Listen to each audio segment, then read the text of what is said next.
cracks appeared in the Barrow administration's diplomatic team when the current ambassador to Turkey, Alkali Conteh, launched a scathing attack on his boss and foreign minister, Tangara, as you will have heard on the program on Monday. Well, yesterday, the Minister of Information promised the matter will be dealt with without specifying how.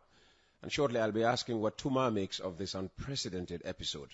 But I want to bring you first the thoughts of Demba Jawo, journalist, author, and former information minister.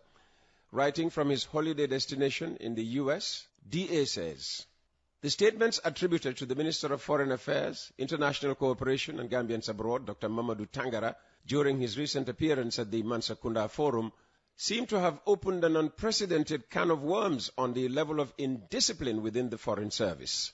While many people agreed with some of the things that Dr. Tangara said about the many challenges facing our Foreign Service, others laid the blame for most of those problems squarely at his doorstep.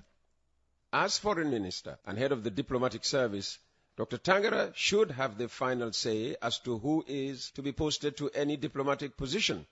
Therefore, the buck stops at his desk, and he cannot pass the blame for whatever goes wrong in the Foreign Service onto anyone else.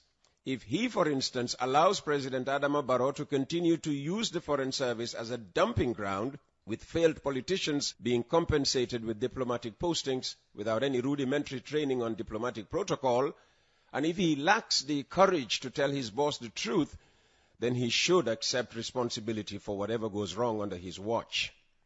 We have all been witness to several embarrassing incidences that have happened since the coming to power of the Barrow administration, and instead of taking appropriate disciplinary action against the culprits, many of them were simply recalled and redeployed to other places. Examples of such embarrassing situations include an incident at a Moroccan embassy where the ambassador had physical confrontation with one of the staff members.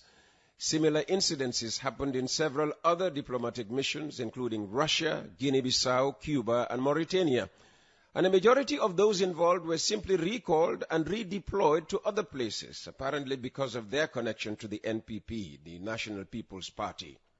However, what seems to have flabbergasted everyone was the unprecedented rebuttal of Dr. Tangara for the comments he made regarding the political appointees by no less a person than the Gambian ambassador to Turkey, Alkali Conteh. It came as a complete surprise to many Gambians that a serving diplomat would not only muster the courage to confront his boss in public, but even go as far as to accuse him of a monumental leadership failure.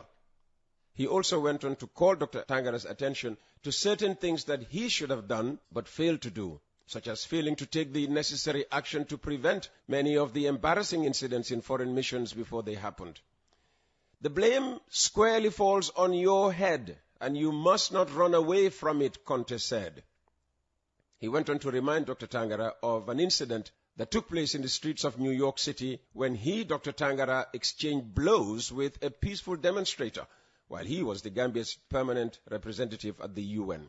He also blamed Dr. Tangara for several other things, including failure to call a meeting of the ambassadors and high commissioners to discuss pertinent issues.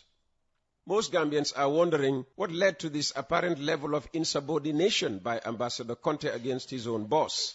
Is it a reflection of the type of governance prevailing in this country when members of the NPP have become so arrogant that they feel that they are untouchable and they can behave anyhow they like with no consequences?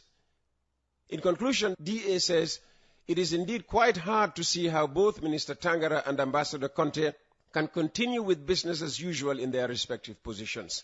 We would expect the government to take appropriate measures to instill some discipline within the Foreign Service, because this type of relationship between the minister and his diplomats is quite untenable.